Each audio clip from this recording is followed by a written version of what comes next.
sur ton parcours, la fibromyalgie, comment ça a affecté ta vie. Alors, il y a beaucoup de gens qui te connaissent, mais pour ceux qui ne te connaissent pas, qui tu es aujourd'hui, je te laisse te Ok. présenter. C'est vrai que je suis plutôt connue sous le pseudo de Zaz. Mais donc, je m'appelle Isabelle Godet. J'ai 50 ans. J'habite dans les Vosges, pas plus pour longtemps, puisque j'ai un déménagement de prévu dans quelques semaines, un mois ou deux maxi, en Isère. Et j'ai deux fils de 18 et 23 ans, et je suis mariée depuis 25 ans. Et Bravo. voilà, ouais, ça se fait, hein. Bah oui. Euh, En tout cas, c'est vachement important dans ma vie aujourd'hui d'avoir ce pilier là. On en parlera peut-être par la suite. C'est important Mm. d'avoir quelques piliers dans nos vies pour se relever quand on est descendu bien bas. Et voilà, mon mari fait partie de ces piliers-là, donc voilà. Et puis, plus professionnellement, moi, je travaille plus depuis avril 2024 suite à une rupture conventionnelle que j'ai demandée parce que je ne pouvais plus gérer mon mi-temps. Donc, à la base, je suis professeure de sport adapté donc dans tout ce qui est domaine du handicap, personnes âgées, enfin tous les publics. J'ai touché un peu tous les publics.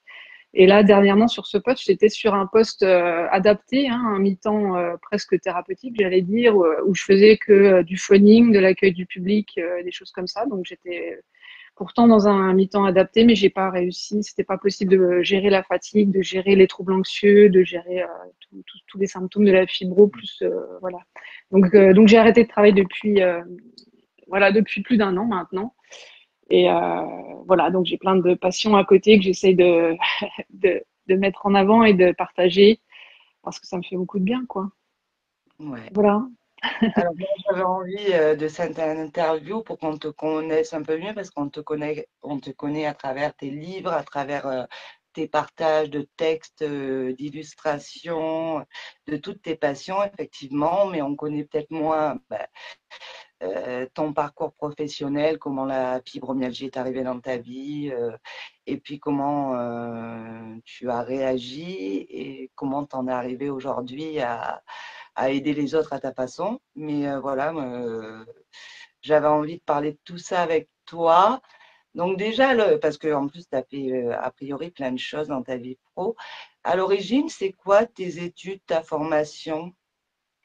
Donc j'ai une formation de professeur de sport adapté, donc j'ai fait les STAPS, hein, ce qu'on appelle aujourd'hui la fac de sport, hein, mais sauf qu'à l'époque c'était pas une fac, mais peu importe. Donc sauf que j'ai pas pris la filière pour être prof de sport dans le milieu scolaire et tout ça. J'ai choisi la filière sport adapté, donc en fait je fais ça dans les établissements où il y a des publics handicapés, physiques, mentaux, des personnes âgées, des jeunes en réinsertion. J'ai fait du scolaire, voilà, c'est vraiment tout le panel du public qui est pas dans le milieu ordinaire, on va dire, et où tu utilises le sport. Donc on parle de sport adapté, où tu utilises cette médiation-là pour permettre aux personnes d'aller mieux. Donc c'est assez fou parce que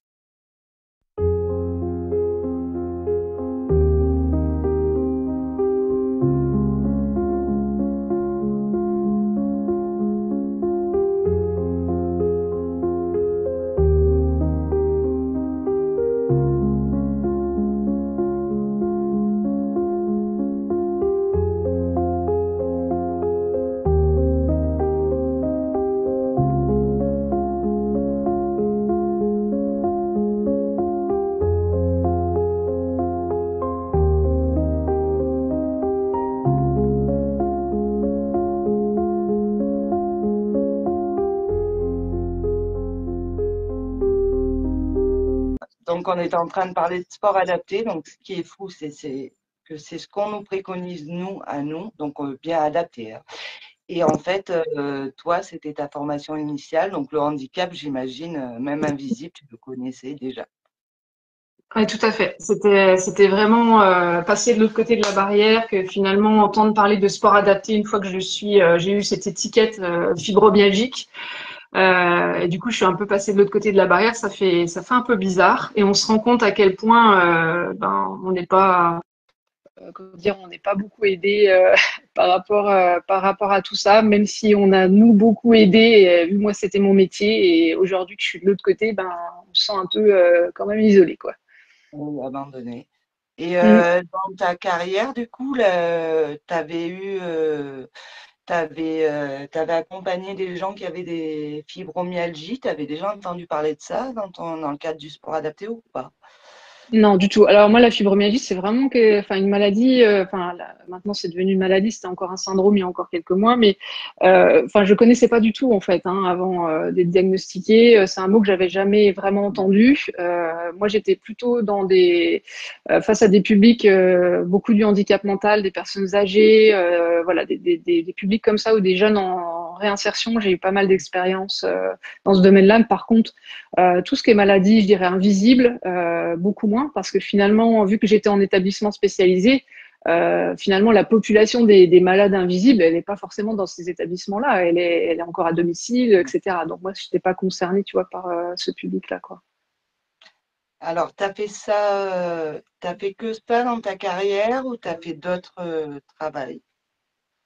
Bah, j'ai navigué un peu, j'ai fait des choses parce que moi j'ai beaucoup bougé, c'est surtout que j'ai beaucoup changé de poste, hein. J'ai peut-être une douzaine d'expériences professionnelles là, sur toute ma Ouais. carrière oui, parce qu'en fait, mais toujours dans ce domaine social, parce qu'en fait, dès que pour moi ça a plus de sens ce que je fais ou que j'ai pas assez de moyens pour faire avancer les choses, ben en fait je m'en vais quoi, je démissionne et puis je cherche autre chose parce qu'il faut que ça me nourrisse et il faut que j'ai l'impression que j'ai une utilité dans mon job et quand c'est pas le cas, ben voilà. Donc c'est pour ça que j'ai eu beaucoup d'expériences différentes.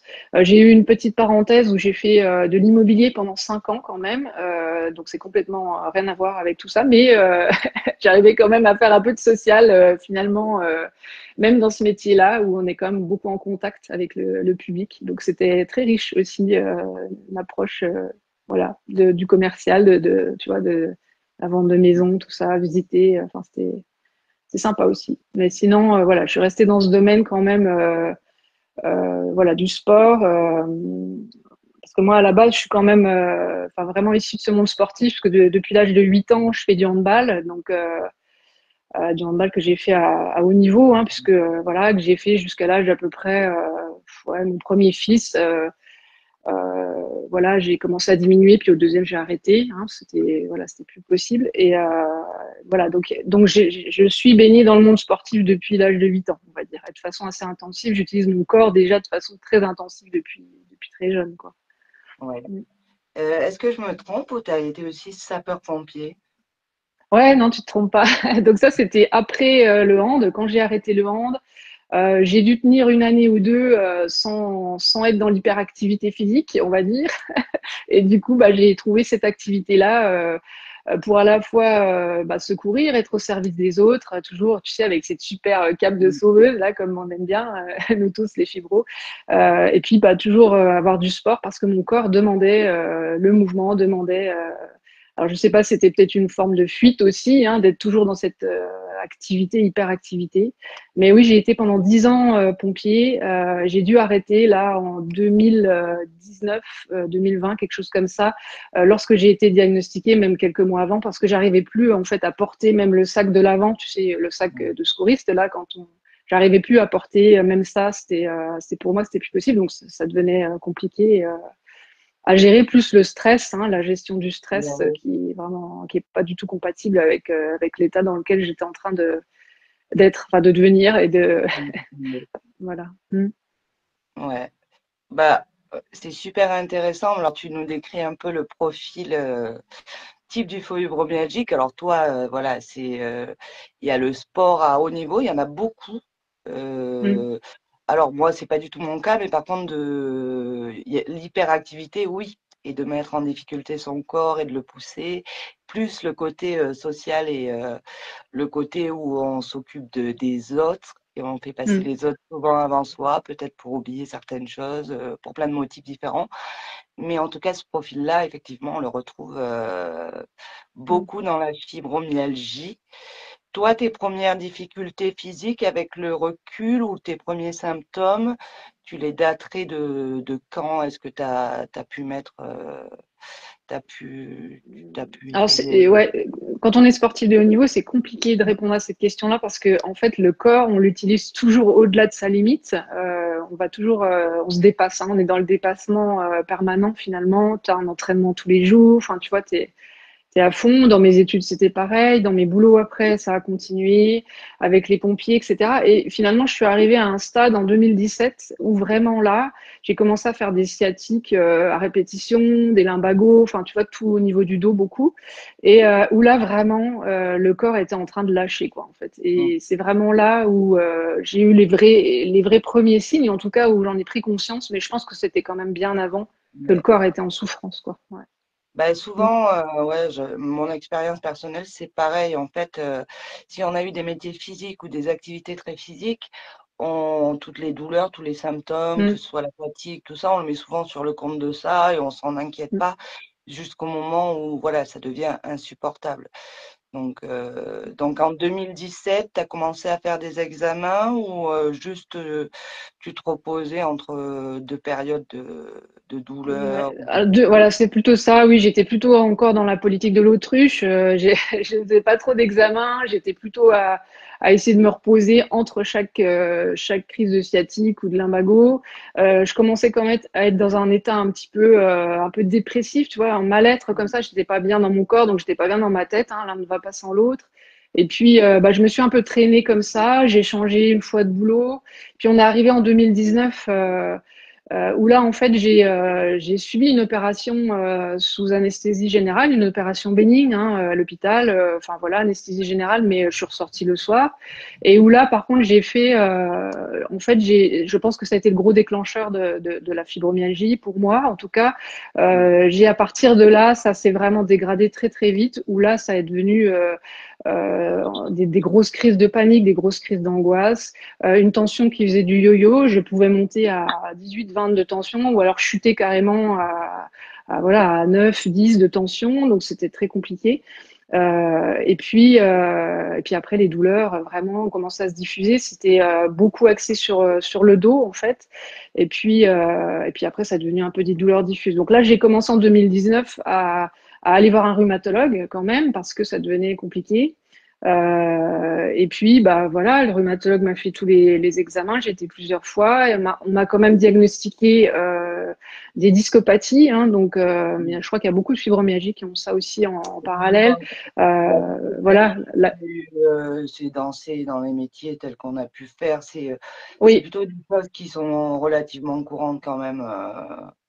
voilà, c'est une Quoi. usure en fait. Oui, on utilise Mesure, mal. Ouais, je pense voilà, qu'on tout le utilise monde mal notre pense dos. qu'il agit derrière, mais c'est une pathologie qu'on retrouve fréquemment.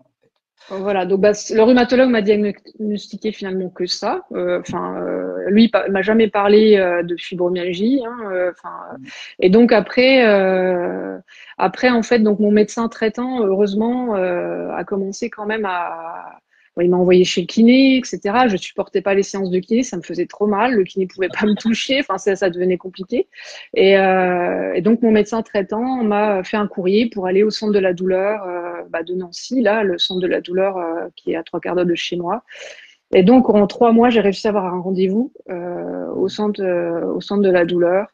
Voilà. Mais il s'est quand même passé entre ce moment-là, si tu veux, 2019, et où j'ai eu ces rendez-vous du centre de la douleur, il s'est passé bien, au niveau temporalité, je ne peux pas trop te dire, mais au moins une année et demie, où on m'a fait faire scanner, etc. Enfin, D'angoisse, IRM, tout. Voilà. d'incompréhension, une année d'enfer, C'est quoi, c'est on l'a ça. tous Et, vécu. c'est- Donc, et le au rendu final, final, ouais, ouais, c'est ça. Et puis c'est le médecin généraliste, à force de me voir, qui en avait peut-être un peu marre de ne pas comprendre en fait, hein, et voilà, qui m'a envoyé au centre de la douleur. Et ce qui a été très compliqué en fait, bah, en 2020, il y avait donc le Covid et moi je bossais en EHPAD, donc je coordonnais l'animation en EHPAD et en fait l'EHPAD pendant le Covid, c'était un enfer, hein, c'était très oui, très dur. j'imagine. Donc gros stress à gérer, etc. Et ça, plus l'opération sous anesthésie, je pense que ça a été vraiment les deux déclencheurs qui fait que le corps a complètement lâché, quoi, en fait. à lâcher. Ben oui, alors tu Ouais. as écrit un livre et tu parles d'effondrement. Moi, c'est ce que j'ai vécu aussi. Vraiment, Mm, un effondrement rapide, comme toi, mental et mm, physique à la fois. Euh, Dans mon cas, moi, ça, je me dis qu'au final, même si ça a été affreux, c'était peut-être une chance que ça a été rapide parce que j'ai pu avoir comme toi un diagnostic en l'espace oui. d'1 an, même si ça a été un Mm. enfer. Parce qu'il y a des gens pour qui c'est plus long. Et au Oui. centre de la douleur, comment tu as ressenti quand tu as été là-bas, la prise en charge? Est-ce qu'on a posé un mot? Qu'est-ce qu'on a fait pour toi à ce moment-là? Bah en fait, enfin moi je pense que je considère que j'ai beaucoup de chance aussi, comme tu le dis, parce qu'en fait, quand je suis arrivée au centre de la douleur, déjà, j'ai eu un rendez-vous en 3 mois, ce qui était quand même hyper rapide.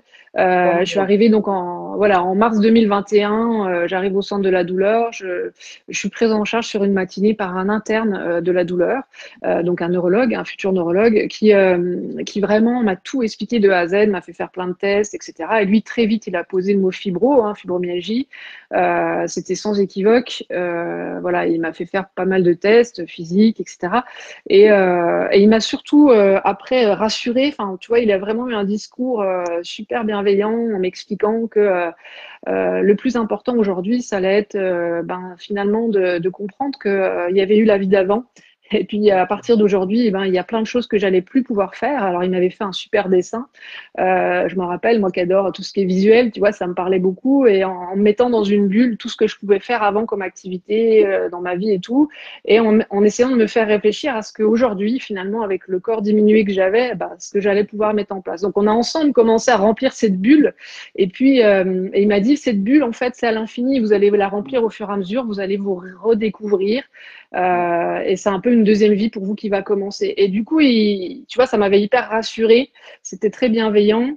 Voilà, donc sur le moment, c'était super. Je pense pas qu'il y ait tant de gens que ça qui aient J'allais dire, franchement, ça fait Ouais. du bien d'entendre ça, de savoir qu'il y a des endroits encore où il y a des gens voilà, qui prennent le temps Mm. d'expliquer et qui rassurent aussi quelque part. Parce que toi, tu nous l'as dit avant, le mot fibromyalgie, comme moi, tu l'avais peut-être entendu, mais tu savais pas ce que c'était réellement. À moins que tu l'aies vu avant le rendez-vous 136 du Nord, je pense que tu avais fait tes propres recherches, donc tu avais dû Ouais. pouvoir passer quand même, j'imagine. Mm. Ouais, tout à fait, oui, parce que par Et, curiosité, bien sûr, quand on a tout qui s'élimine, parce que j'imagine comme toi, moi, on m'avait parlé de sclérose en plaques, on m'a parlé de spondylarthrite ankylosante, enfin tout un tas de maladies qui, au fur et à mesure, s'éliminaient, donc c'était très bien, c'était rassurant, mais il y avait toujours rien, quoi, on savait toujours pas quel était le problème.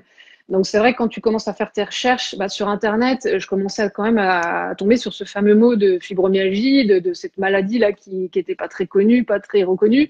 Voilà, bon, ça me rassurait pas des masses, j'avoue, mais voilà, du coup, c'est vrai que c'est à partir de là, vraiment, j'ai entendu parler de cette maladie que je connaissais pas du tout, quoi. C'est assez ouais, fou, quand même. c'est fou, hein, ouais, c'est fou parce que toi, tu Mm, étais dans le domaine du handicap, quoi. Tu étais, mm, mm.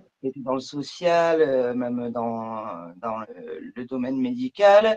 Moi, je me suis toujours intéressée aussi à ce type de choses et pareil, j'avais jamais entendu parler. Donc, c'est aussi pour ça que ce que l'on fait, toi, nous, tous ceux qui Mm, essayons de faire parler de cette maladie, c'est important parce que effectivement, on est hyper nombreux. Moi, c'est la chose qui m'a le plus mm. choquée, c'est de ne pas connaître cette maladie alors qu'il y a autant de gens qui en souffrent. Mais en tout cas, c'est bien d'être tombé sur un médecin qui a pris le temps de t'expliquer que Mm. cette pathologie, ce qu'était cette pathologie, ce qu'elle allait t'empêcher peut-être de faire, mais tout ce que tu pourrais faire quand même derrière et finalement de te remettre de l'espoir. Parce que c'est vrai, quand souvent on nous balance le diagnostic sans rien d'autre derrière, et quand on va chercher, la première chose qu'on voit, c'est que c'est une maladie à vie, qu'on ne soigne pas, et ça peut Mm. vite être très angoissant.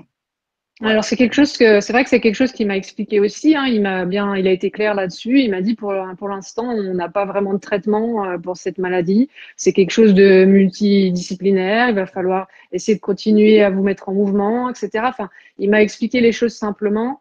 Et c'est vrai que quand je suis arrivée chez moi le jour-là, euh, j'avais été rassurée, j'avais cette chance-là d'être tombée sur quelqu'un de vraiment bien, mais tu te dis, tu rentres chez toi et là, gros coup de, ça plombe. Hein, je veux dire, tu te dis, bah, il n'y a pas de traitement, c'est à vie. Le mot chronique, il est insupportable. Hein, de te dire, c'est quelque chose, voilà, que tu vas te traîner toute ta vie. Et puis surtout, tu es dans une incompréhension totale. Tu te dis, bah, qu'est-ce que j'ai fait pour mériter ça? Enfin, pourquoi j'en arrive là? Et là, sur le moment, c'est tout. Ça va pas plus loin que ça. Tout est noir. Et enfin, je pense qu'on l'a tous plus ou moins vécu au moment du diagnostic. Mais bon, l'idée, c'est de pas rester à cet état-là. C'est d'à un moment donné arriver à refaire le pas en avant pour aller vers autre chose, quoi. Enfin, Alors moi, j'invite, c'est vrai que toi, tu as eu la chance de tomber sur un médecin qui connaissait la maladie et qui a trouvé les mots et qui a pu t'aider quand même. Mais sur ta chaîne YouTube, tu as fait une vidéo sur le diagnostic.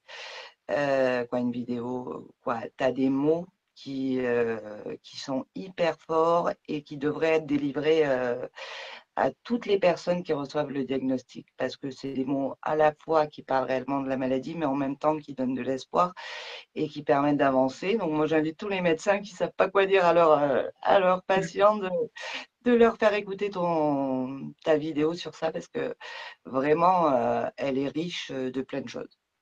Voilà. Après, c'est vrai que, enfin, moi, je trouve ça important. Qui de mieux finalement que les patients, qui de mieux que la personne qui vit en fait dans son corps, dans son être complet, tout ce qu'on peut avoir comme symptômes là qui nous tombent dessus. Qui mieux que nous-mêmes pour raconter ça, pour parler, pour expliquer, parce que finalement, vu que c'est une maladie qui est pas connue, enfin, je veux dire, les médecins en général, ils nous regardent avec des yeux comme ça. Ah ben, on est des cas compliqués pour eux, hein. J'avoue qu'ils C'est savent pas ça, trop quoi c'est faire ça. du tout. Voilà, mais après, on peut aussi à un moment donné se mettre à la place du monde médical, même si c'est compliqué d'entendre ça. Mais je veux dire quelque chose qui ne se voit pas. C'est vrai que regarde, là, on est en train de discuter, on a l'air d'aller bien. Enfin, ça n'empêche que on est en souffrance parce que le corps a mal, mais on arrive quand même à avoir, voilà, à échanger, à être là. Après, je dis pas, on est bien d'accord que la fibromyalgie, il y a différents niveaux, hein, différents niveaux de sévérité. Et puis chacun, voilà, chacun a son propre vécu, chacun a son propre seuil de douleur aussi. On est tous Chacun différents. a ses propres symptômes, donc c'est vrai que c'est très, très Exactement. Ouais. C'est voilà. Et donc difficile de c'est vrai représenter exactement. juste par rapport à la chaîne YouTube, je fais ma petite ma petite promo tant Ouais, qu'on y est, je le mais prends pour les euh, voilà. Donc c'est une chaîne qui s'appelle Des mots sur nos mots. Donc des mots MOOTS sur nos mots MAUX. Donc bah, sur YouTube, vous tapez ça, vous retomberez sur moi, ou vous mettez Isabelle Godet, vous retomberez dessus. Et c'est vrai que cette chaîne-là, elle me tient à cœur parce que alors après, moi, je cherche pas à avoir des milliers d'abonnés, c'est pas le but. L'objectif, c'est vraiment d'attirer à moi des gens qui ont la fibromyalgie ou d'autres maladies, voilà, similaires ou maladies invisibles et qui sont en souffrance en fait mais qui ont malgré tout ce petit élan qui fait que malgré tout ça, on a envie d'essayer de voir du beau, quoi, et comme je dis toujours, de mettre de la douceur à la place de la douleur. Et ça, voilà, moi, en tout cas, c'est quelque chose qui Il palpite en faut moi pas, et que j'ai envie de partager, quoi. Donc, pas oublier que on a la fibromyalgie ou on est fibromyalgique. Il y a des gens qui n'aiment pas qu'on dise ça. On est atteint de fibromyalgie, mais on est aussi plein d'autres choses. On n'est pas réduit qu'à cet état de malade. Et c'est bien de rappeler que dans tout ça, il reste beaucoup de belles choses.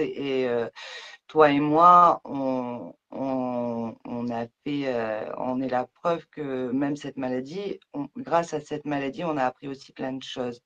Mais on y reviendra après. Au moment de ton diagnostic, on t'a donné des traitements.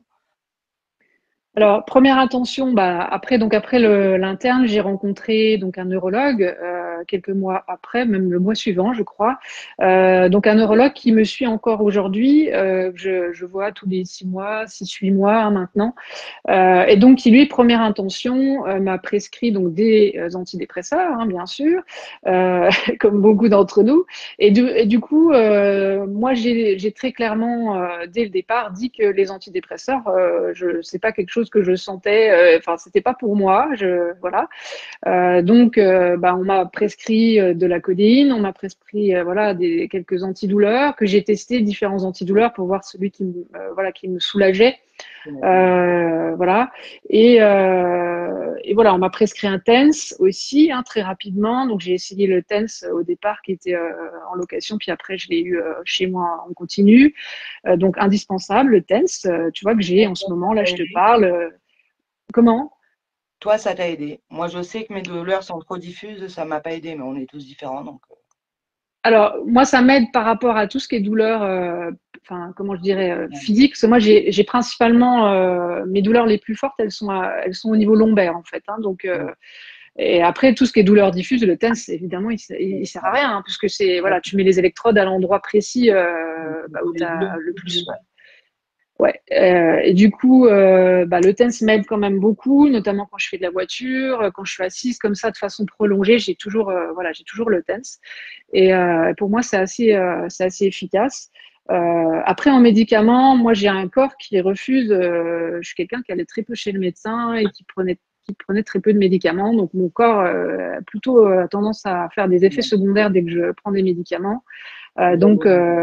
Voilà. Donc aujourd'hui, bah, les seuls médicaments que je prends, c'est de la codéine en fait pour pouvoir dormir quand même un peu. Donc le soir, en journée quand vraiment c'est insupportable ou quand je fais de la voiture ou quand j'ai des choses plus importantes à faire et que bah, c'est trop douloureux.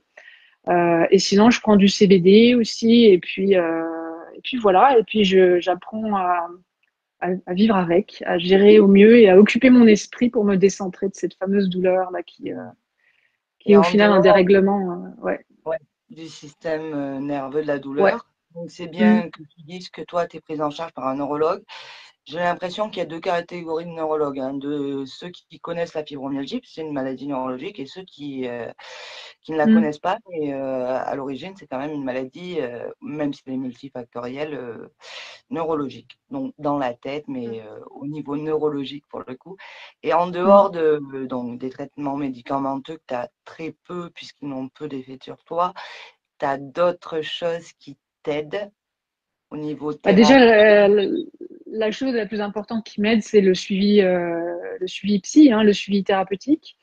Depuis 2021, quasiment le mois qui a précédé mon diagnostic, j'allais tellement pas bien que j'ai réussi à prendre mon rendez-vous du désespoir, je l'appelle, parce que c'est très difficile de demander de l'aide quand Quand on on a a l'habitude l'habitude, c'est de.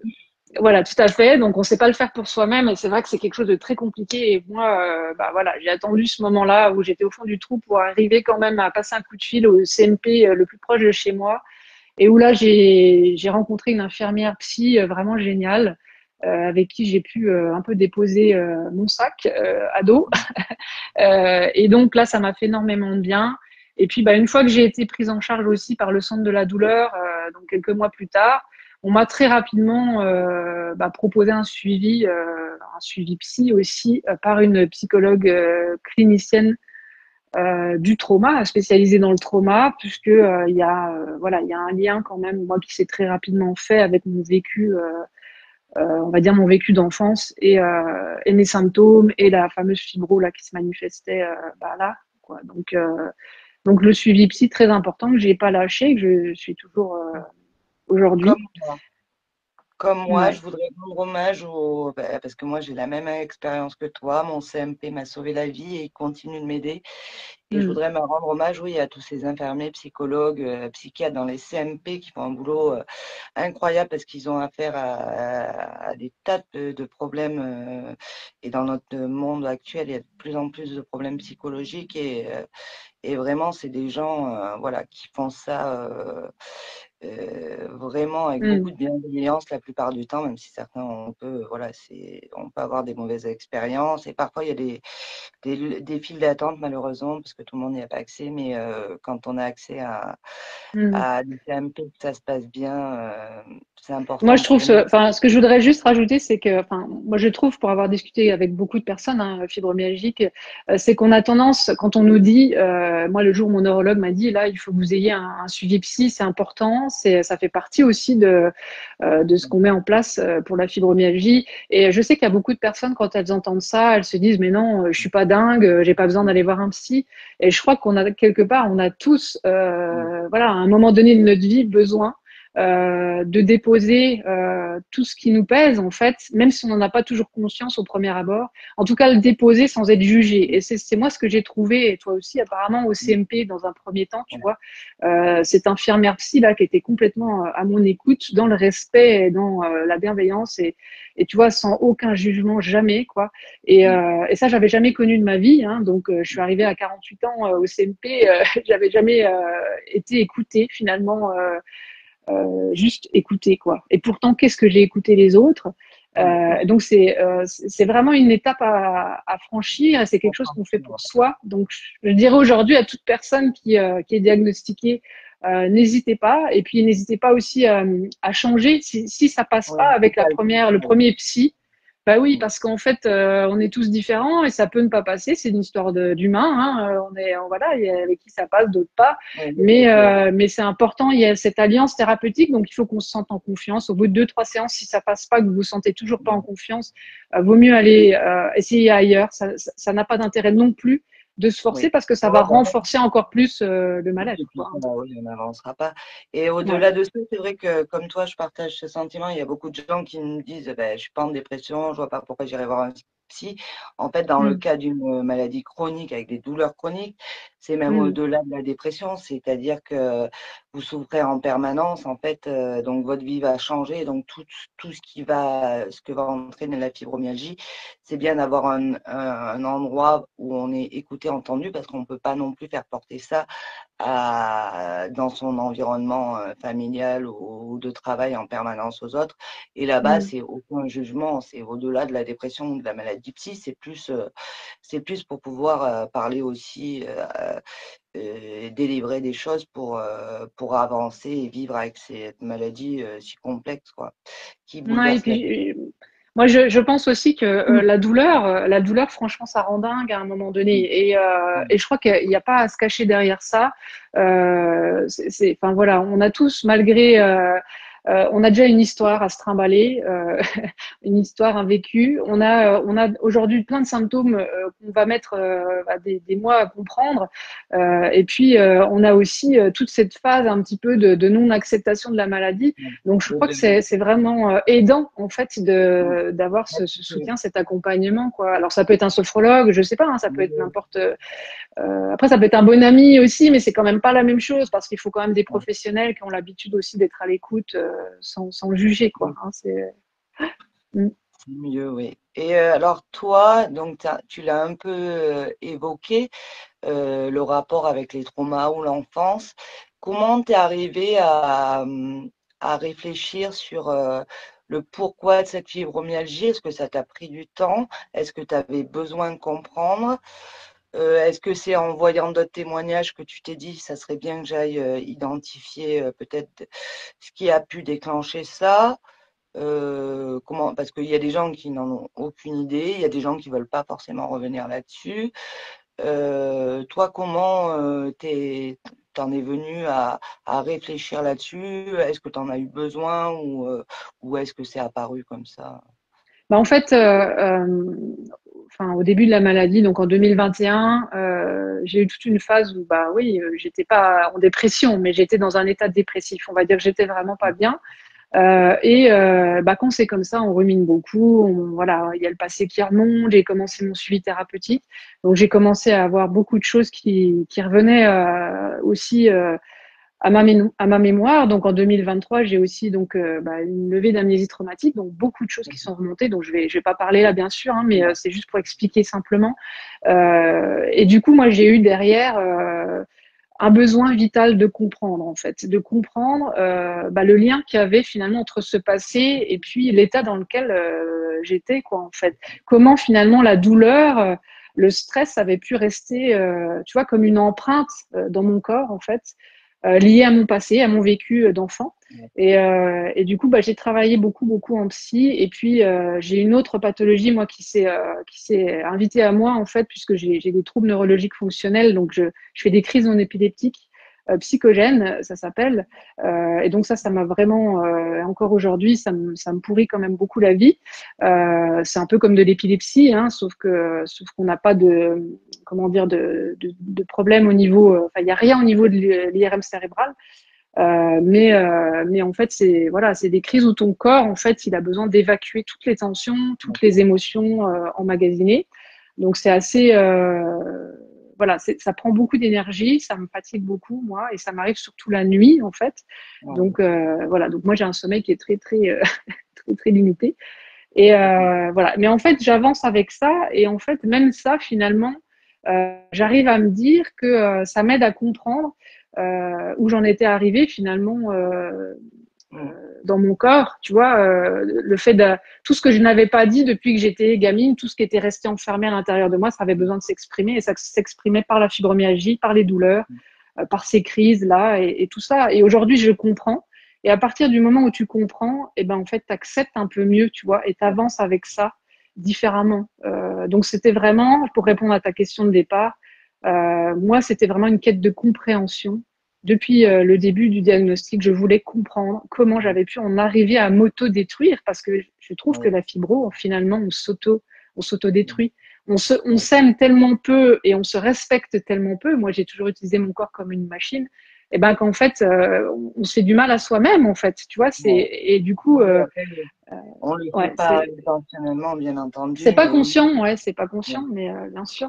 Mais Donc, comprendre effectivement le message qu'il y a derrière cette maladie, pour certains, hein, en tout cas peut-être pas pour mm, tous, ça dépend peut-être c'est dû à quoi le déclenchement, mais pour aller reconstruire quelque chose de plus sain et de plus retomber dans les erreurs aussi qu'on a pu faire, c'est vrai que ça prend du temps.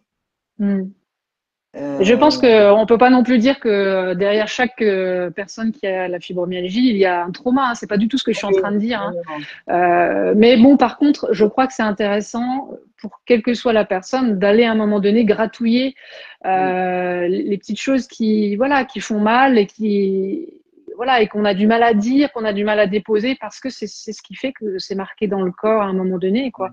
Donc pour avancer, alors c'est pas des bons moments, hein. C'est clair que c'est vraiment voilà, faire une thérapie, c'est jamais forcément quelque chose de très agréable parce que ça remue beaucoup, mais c'est tout pour à un fait. mieux, franchement, c'est pour un mieux Ouais, il après, faut quoi. le faire, je pense, avec la bonne personne au moment Voilà. opportun. Mm. Faut pas le faire trop vite. Et est-ce que toi, tu as essayé le MDR pour ça ou pas? Oui, donc j'ai eu, bah, parce qu'en fait, cette psychologue clinicienne là du centre de la douleur, elle est spécialisée donc dans le trauma, donc forcément, elle utilise le MDR. Donc moi, j'ai fait au moins, je sais pas, une 10-12 séances hein, de MDR. Donc voilà, je peux en dire que du bien, même si Ouais, c'est moi très aussi. très compliqué à vivre sur les premières séances parce que ça chahute beaucoup, mais Bah, c'est comme si ça remet de l'ordre dans ton cerveau, ça remet les ouais, choses en ça place, digère le ouais, souvenir et ça le met exactement. dans une partie où il existe toujours, mais il devient moins douloureux. Alors, on a tous des expériences différentes. Alors, moi, j'ai pas revécu de trauma, mais j'ai fait de l'EMDR et j'ai ressenti rien du tout. J'ai juste ressenti de l'apaisement, retrouver confiance en moi. Ça m'a calmé au niveau anxieux. Et donc, c'est vrai que souvent, j'invite les gens quand ils savent plus trop quoi faire, parce que le MDR, c'est une thérapie brève. Il n'y a pas besoin de 50 séances ou d'une c'est pas une Mm, psychanalyse, ça ne durera pas des années. Donc, c'est vrai que ça peut être intéressant, puis c'est prouvé aujourd'hui que ça, même si on ne sait pas tout à fait comment tout ça fonctionne, mais on mm. sait que ça marche et que ça peut aider. Donc, pour ceux qui sont en quête voilà, d'aide, le MDR, c'est une option intéressante, je trouve. Donc, Après, très toi, important, excuse-moi aussi, mais le MDR, c'est très important aussi de prendre oui, des personnes qui sont vraiment qualifiées et qui sont oui, diplômées. MDR France, là, hein, il y a un ouais, site internet spécial pour ça. Il faut faire très ouais, attention.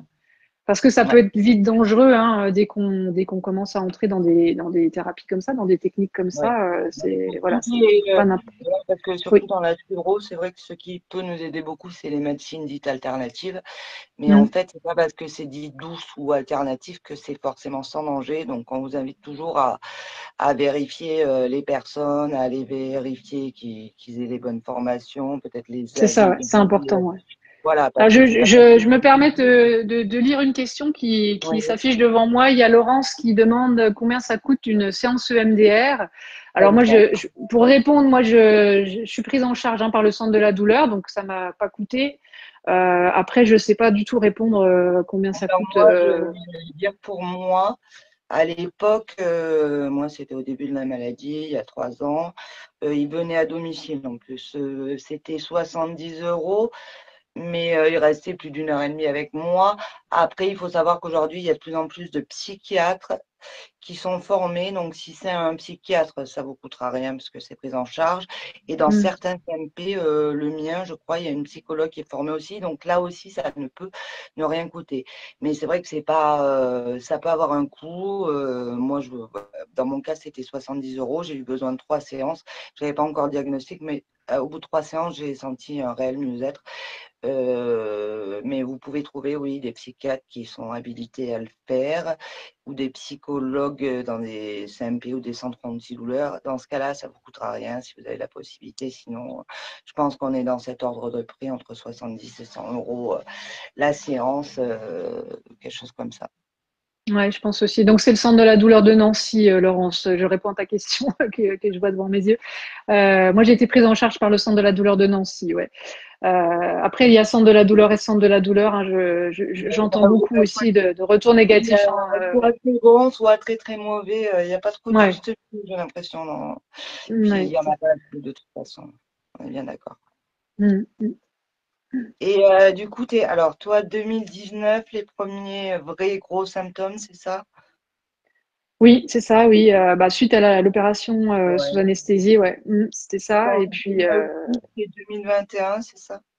diagnostic en 2021. Oui, c'est ça. Et puis Là, t'arrêtes de travailler de suite ou... non, j'arrête de travailler. Ah non, non, je travaille encore jusqu'en 2024. Je travaille encore pendant 3 ans, mais un peu plus de 3 ans, même 3 ans et demi. Et je galère, je galère Ah beaucoup. ouais, j'imagine. J'arrive à tenir jusqu'à voilà, jusqu'à fin 2023 où là je suis en arrêt maladie pendant un mois parce que je fais des grosses crises de panique au travail. En fait, je supporte même plus un appel téléphonique. En fait, je suis tout de suite en gros stress. Le corps veut plus. En fait, hein, c'est aussi simple que ça. Et du coup, bah, je suis en arrêt un mois et puis après je vais reprendre un mois ou deux et puis après je vais demander ma rupture conventionnelle qui me sera acceptée et voilà. Puis après, je vais rentrer dans des démarches une année plus tard de dossier MDPH. On peut aussi peut-être un petit peu aborder ça, parce que c'est vrai Ouais, que.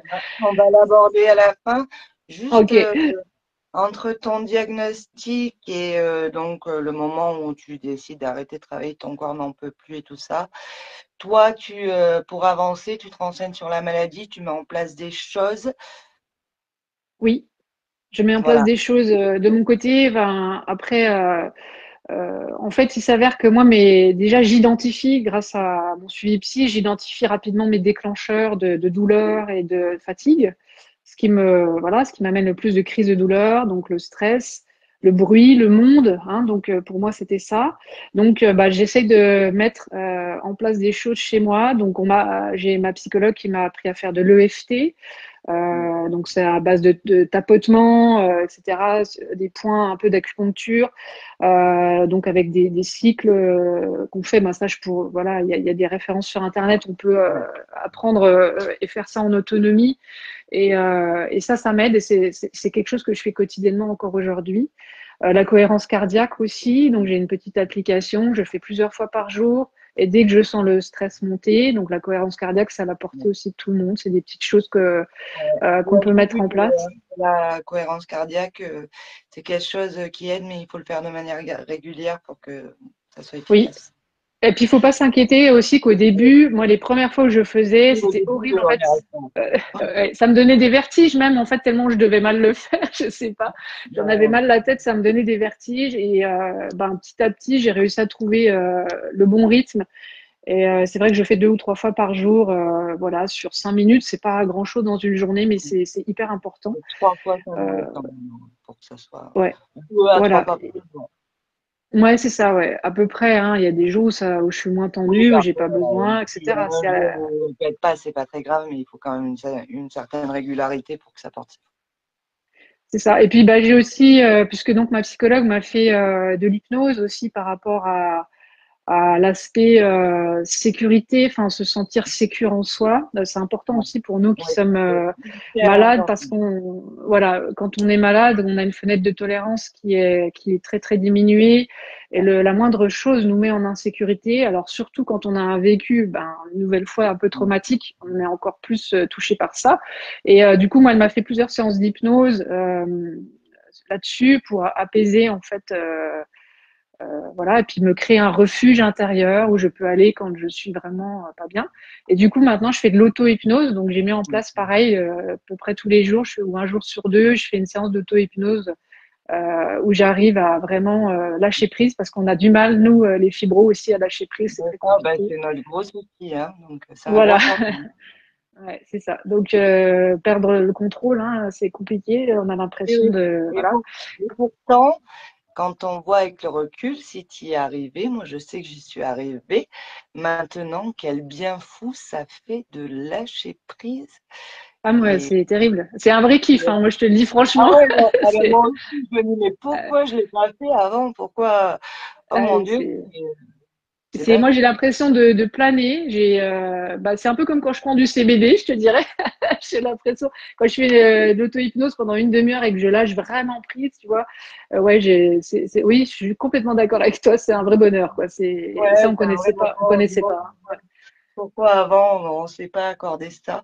Et alors pour ceux qui pourraient pas aller voir un professionnel pour l'hypnose, moi j'ai partagé souvent mon application d'auto-hypnose qui est gratuite. Ça se trouve facilement les séances d'auto-hypnose gratuites, hein. Donc voilà, Ouais. il y a, sur le groupe de l'association, vous devez avoir vous tapez application auto-hypnose, vous devez la retrouver, ou alors sur YouTube vous avez des séances.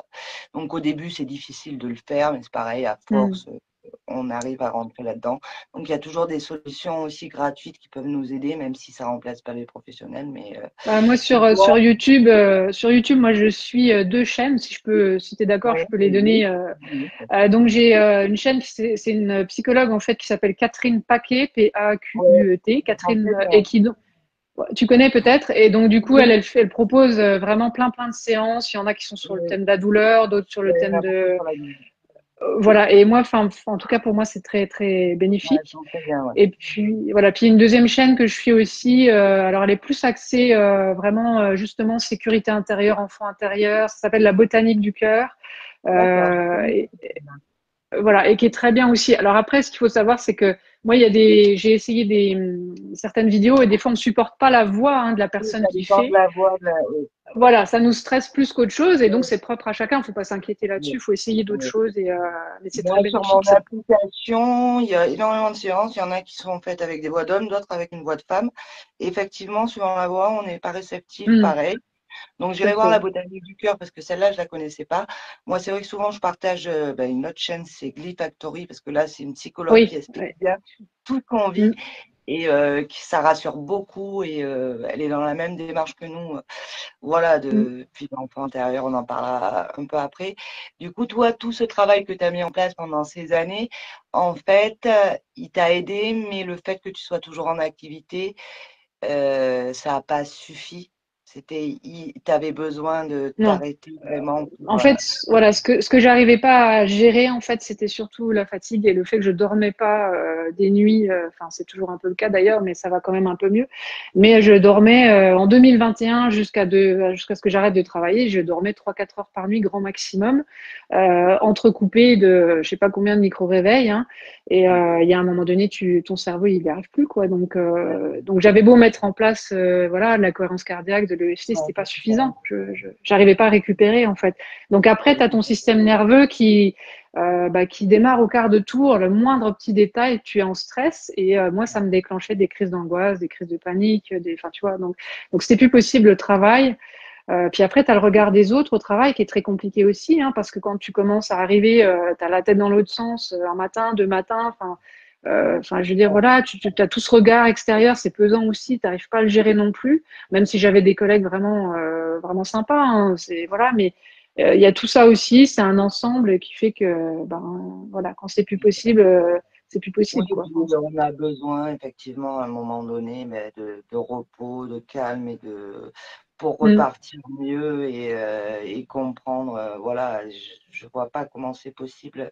Il y en a qui arrivent, mais c'est vrai de pas faire, de s'autoriser à faire cette pause pour le corps aussi et pour Mm. reconstruire ou redécouvrir sa vie ou redémarrer une nouvelle vie, je sais pas. Ça dépend des gens, mais c'est important de prendre le temps. Alors moi, il y a quelque chose aussi qui m'a beaucoup aidé, tu vois, c'est parce que moi, j'ai jamais pu prendre, enfin, j'ai jamais voulu prendre les antidépresseurs. Et donc moi, j'ai pris des plantes, j'ai pris du millepertuis, qui est un antidépresseur naturel, et ça fait 3 ans, 4 ans là, depuis 2021 que j'en prends. Hein, et c'est quelque chose qui m'a quand même, je pense, alors il y a toujours un effet placebo, hein, quand il y a les plantes, on peut toujours se poser la question, mais en tout cas, moi, ça m'apaise beaucoup, j'en prends encore aujourd'hui tous les jours. Et Alors attention, le millepertuis, oui, alors c'est un antidépresseur depuis l'Antiquité, mais attention parce que ça a beaucoup ouais, d'interactions avec plein de choses. Donc avec des avant de prendre le médicaments, ouais, ouais. millepertuis, faites très attention parce que ça peut annuler ou amplifier les effets d'autres médicaments. Donc demandez à un médecin parce que dans le cas du Ouais. millepertuis, ça peut avoir vraiment beaucoup d'interactions avec beaucoup de choses, même si ça reste naturel. Les produits naturels, toujours regarder si c'est pas, il n'y a pas Mm. d'incompatibilité avec le reste, hein, parce que Ouais. faudrait pas Toujours qu'en demander un avis médical, quoi qu'il en soit. Ouais. Mm, mm, Et tout à fait. donc, à partir du moment où donc, t'as fait ton licenciement, tu as obtenu ton licenciement et tout ça, tu t'es mis en quête d'autre chose. Comment ça s'est passé? Oui, on peut dire ça. Donc, à partir de ce fameux mois d'avril 2024, j'ai commencé à un peu voir les choses différemment. À partir du moment où j'allais plus travailler, où j'ai commencé à un peu plus dormir, à faire des siestes en journée, à vraiment récupérer au niveau sommeil. Donc à être un peu moins fatiguée et à retrouver du coup un peu ma lucidité, on va dire, là-haut, au niveau de l'esprit, du mental. Oui, j'ai commencé à me dire, puisque vu que ça fait quand même quelques années que je partageais pas mal de choses sur les réseaux, tout ça, à me dire que ce serait peut-être intéressant pour moi d'en faire quelque chose, de le proposer à plus grande échelle. Et donc je me suis mis dans mon premier bouquin que j'allais auto-éditer en juin de l'année 2024. Et donc j'ai sorti un premier bouquin là, je me suis mis là-dedans et j'étais dans ma bulle et voilà, et ça a commencé à être moi quelque chose de très bénéfique, de très léger, et je sentais les douleurs s'éloigner à chaque fois que j'étais ou dans cette bulle d'écriture, dans cette bulle d'aquarelle et de partager tout ça et de voilà, c'est vrai que c'est arrivé un peu là et aujourd'hui ça envahit toute ma vie parce qu'il n'y a pas meilleur médicament que de trouver l'activité qu'on aime et de la mettre en pratique pour justement éloigner la douleur, Mais c'est vrai qu'il occuper son esprit. Ouais. Mm. y a beaucoup de gens qui, sur le groupe et parmi les fibromyalgiques, qui ont des activités artistiques ou voilà, parce que quand on est dans une passion, on oublie, on peut mettre à distance ses douleurs. Alors toi, doublement, non seulement ben, ça t'a permis, toi, d'échapper un peu à certaines choses, aussi peut-être de les coucher, de délivrer des choses. Mm. Et en Tout à plus, fait. Ouais. parallèlement, je pense que tu as pu, grâce à ça, continuer d'aider et que c'est quelque chose Mm. qui te nourrit aussi et qui nous nourrit aussi parce que franchement, bah, moi j'invite tout le monde à regarder tes textes, à acheter tes livres, ils font du bien réellement. Mm. Alors c'est vrai que ça m'a permis de continuer d'aider, mais ce qu'il faut quand même savoir, c'est que j'ai quand même eu une période, quand j'ai été diagnostiquée, on va dire 2021, 2022, où j'avais comme un dégoût en fait de l'aide, d'aider l'autre en fait, de l'aide à l'autre, tu vois, de l'écoute de l'autre. J'arrivais plus en fait à être là pour l'autre. Bah C'était oui, c'est vrai. impossible pour moi. Tellement j'étais pas bien en fait, je pense moi-même, et ben j'arrivais plus, j'avais un dégoût. Et finalement, c'est l'artistique comme une thérapie en fait aussi, l'écriture où j'ai, comme tu dis, j'ai mis sur le papier des choses. Quand je dessine, on exprime tout un tas de choses, et c'est pour ça qu'il y a beaucoup aussi d'artistes, voilà, de fibromyalgie qui se retrouvent. Alors il n'y a pas besoin d'être un super artiste, je Ah veux dire non, n'importe non, qui c'est au peut. contraire, hein, Voilà, tout à fait. Et je pense que c'est hyper important, c'est surtout d'exprimer les émotions qui sont imprimées dans le corps et qui se sont transformées en douleur là pendant des années et que ça crie dedans. Et voilà, en tout cas, moi, ça m'a fait cet effet-là. Et c'est devenu, comme tu le dis, finalement, ma façon à moi, en partageant tout ça, d'aider un petit peu, je l'espère, en tout cas, de diffuser Ah du ben, positif, de diffuser cette idée que même si on en bave tous les jours, même si c'est pas facile, et ben on peut quand même encore trouver des petites lueurs d'espoir à droite à gauche et des petites choses moi, ce qui nous que font sens. j'adore dans tes écrits, c'est qu'il y a beaucoup de vérité. Tu nies pas la maladie, tu nies pas les douleurs, c'est exprimé, quoi. Toutes les émotions sont là, sont exprimées. Mais en même temps, il y a cette lueur d'espoir, effectivement, à chaque fois que. Et donc, en fait, c'est des livres qui font du bien. Alors, à part peut-être le dernier que je vous conseillerais pas à des ados parce qu'il il n'est Hmm. pas utile a priori, ou peut-être à des ados, peut-être des Hmm. jeunes adultes, pas à des enfants, mais tous tes autres textes, en fait, ils peuvent être, ou tes autres livres, ils peuvent être lus par des adolescents, des hommes, des femmes, n'importe quelle génération. Ça parle, même si sur la fibromyalgie, ça parle de la maladie, mais ça parle pas que de ça, et puis ça parle à tout le monde. C'est vraiment universel ce que tu nous délivres. Et c'est vrai qu'il y a Alors, cette. Voilà, si tu veux, je peux juste me permettre de dire, donc, ce premier petit bouquin, donc celui-là, il traite de l'hypersensibilité. Donc, Ouais. comme tu le dis, peut être lu D'accord. par tout le monde. Ouais, tout le monde. Donc très léger, et je pense qu'on a Ouais. beaucoup d'hypersensibles parmi les fibromyalgiques. Donc ça, c'était le premier. Le deuxième, c'est celui sur la fibro. Donc celui-là est quand même beaucoup plus poétique. Ah oui. Et celui-là, je l'ai écrit en forêt, quoi, en fait. Hein. Quand j'étais au plus mal, j'écrivais pour aller mieux, pour me reconnecter à la vie qui était en train de se faire la malle, on va dire. Et donc, c'est tout ça que je partage. Alors, faut pas lire tout le bouquin d'un coup parce que ça peut aussi être très chamboulant, j'imagine.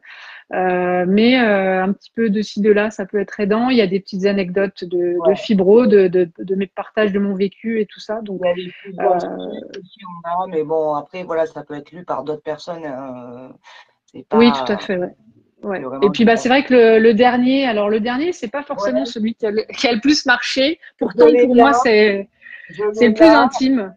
Ouais, Ouais. c'est celui-là. Donc c'est le Ouais. plus Alors perso moi, celui-là. je Donc vais avouer, j'ai pas encore eu le temps de faire un retour dessus, mais n'hésitez pas à l'acheter.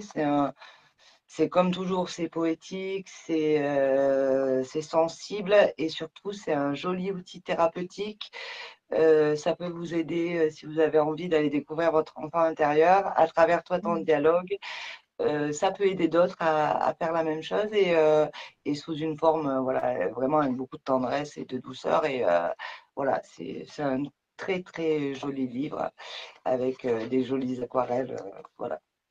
merci. Je crois, en lecture, j'essaierai d'expliquer, mais moi, alors, tes livres, je les adore, je les lis d'une traite, moi, j'ai pas de souci avec ça, tellement je suis absorbée, mais pour tous les gens qui ont des difficultés à lire, on peut lire juste une page, c'est l'avantage, c'est des Voilà. textes courts, et et même quand le début des textes est peut-être un peu sombre, à la fin, il y a toujours quelque chose d'un peu plus lumineux. Et donc, voilà, c'est vraiment des livres qui font du bien. On n'est pas, il y a beaucoup de gens qui ont peur de lire des livres de personnes fibromyalgiques ou quoi. Dans ton Mm. cas, il n'y a aucun souci parce que vraiment, c'est des livres qui font du bien et ça assomme pas du tout. C'est juste, c'est beaucoup de poésie, beaucoup de douceur, de bienveillance, quoi. Voilà. C'est- Voilà. Il y a toutes sortes d'émotions. Alors moi j'aime bien dire que c'est important de se laisser traverser par toutes les émotions finalement. Parce que quand on est fibro et qu'on vient d'être diagnostiqué, par exemple, moi je sais que j'avais énormément de colère au début. C'était les premières années, c'était terrible. On en veut à la terre entière. On cherche un coupable, un responsable. On est en colère. Mais c'est une émotion légitime qui a le droit de s'exprimer aussi. Et puis on est triste aussi parfois. Chez certains, ça s'exprime comme ça. Chez d'autres. Et puis on a toutes ces petites choses qui nous arrivent dans la vie malgré la maladie, qui sont des petites joies à droite à gauche, des belles rencontres, des beaux échanges, tu vois, comme celui-ci. Ben Et oui. ça amène voilà de la chaleur dans le cœur. Et c'est toutes ces émotions-là qu'il faut accepter petit à petit. Alors on apprend parce qu'on ne sait pas forcément faire. Et dans ces livres-là, c'est un peu ça. C'est un mélange de toutes les émotions qui nous traversent. et qui nous aide à grandir, quoi. Enfin, c'est vraiment l'idée, tu vois.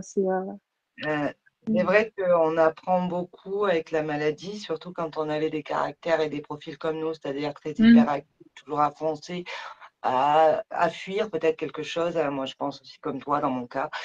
Le fait de se poser, de prendre oui. plus de temps, parce qu'on n'a pas le choix, de Mm, plus pouvoir faire certaines choses, donc développer d'autres capacités. Et au final, se rendre compte que à cause de la maladie, mais aussi, on a aussi développé des choses grâce à la maladie. mm. Et quand Complètement, oui. on arrive à ça, alors même si on va pas se leurrer, on préférait retrouver notre état de santé physique d'avant. Pour autant, moi, si j'aimerais retrouver mon état de santé d'avant, même si c'est pas possible aujourd'hui, je voudrais pas revenir. J'ai envie de. Je me dis, grâce à cette maladie, j'ai appris énormément de choses sur moi, sur les autres, et j'ai Mm. développé plein de choses qu'aujourd'hui, qui me nourrissent et qui m'ont fait grandir. Mais Donc, grâce moi, je à suis complètement d'accord. Je suis complètement d'accord. Je vois ça complètement comme ça. Alors c'est dur hein, d'entendre que grâce à la maladie, finalement, on a appris des choses, on a grandi, tu vois, c'est comme les mots ont toute leur importance, je trouve, parce qu'on entend souvent dire c'est ma maladie, la fibromyalgie, ma maladie. Moi, je dis jamais ça parce que déjà la maladie, elle m'appartient pas, elle fait pas partie de moi. Je veux surtout pas qu'elle fasse partie de moi. Donc c'est la maladie qui m'accompagne. Point final. Elle s'est invitée à moi, elle est là, voilà. Mais tu vois l'importance des mots et voilà, c'est un tout. Et donc je suis complètement d'accord qu'en tout cas il y a beaucoup de positifs à tirer de ce qu'on vit. En tout cas, alors il y a des jours où moi j'arrive pas à me le dire, hein, où tout eh est ben, sombre et où tu d'accord, il n'y y a arrives des jours. pas, c'est normal. Mais dans l'ensemble, moi j'aimerais pas revenir à ma vie d'avant. Ouais, moi, J'aimerais peut-être revenir à mon état de santé d'avant, c'est peut-être, ça. sans doute, bien sûr. Mais ma vie d'avant, non, je n'en veux plus. Voilà, c'était pas moi en fait, c'était pas vraiment moi. Aujourd'hui, c'est vraiment Exactement. moi. Moi, j'ai le même sentiment d'être Mm, passée à côté de moi-même mm, jusqu'au moment où j'ai compris les messages de cette maladie. Alors, ça prend du temps et on le vit tous différemment. Hein. Faut pas que les gens mm, s'inquiètent. Hein. Puis on va continuer toute notre vie aussi à avancer et comprendre des choses. Voilà, hein, au début, c'est normal d'être désemparé, d'être en colère, de prendre le temps de faire son deuil de son corps d'avant. Mais c'est vrai que mm. d'arrêter de lutter Ah oui. et peut-être plus d'être on est en colocation avec cette maladie, donc autant que ça se passe, même si des fois il y Mm, a des heures, hein, ça c'est pas tous les jours, mais accepter, voilà, parlementer parfois ou des mm. fois, essayer de l'oublier, des fois, non, on peut pas, mais ne pas se réduire qu'à ça et essayer de. Moi, je le dis souvent Ouais, à des gens qui me disent, mais avant, tu te rends compte, je pourrais faire ça, ça, ça. Je dis, mais rends-toi compte de ce que tu es encore capable de faire et tout ce qui t'attend, quoi. Et au ouais. final, voilà, moi, dans ce que je vois là sur le groupe, ici, dans l'association, on a beaucoup de gens qui sont dans cette démarche-là et je Mm, vois qu'il y a beaucoup de gens qui ont développé des capacités extraordinaires. Moi, je ouais. pense que j'ai développé, je fais moins intensivement physiquement de choses, mais j'ai développé beaucoup plus de choses et des choses que j'aurais aimé développer avant depuis cette maladie. Donc, Mm. c'est pas la productivité Non. qui fait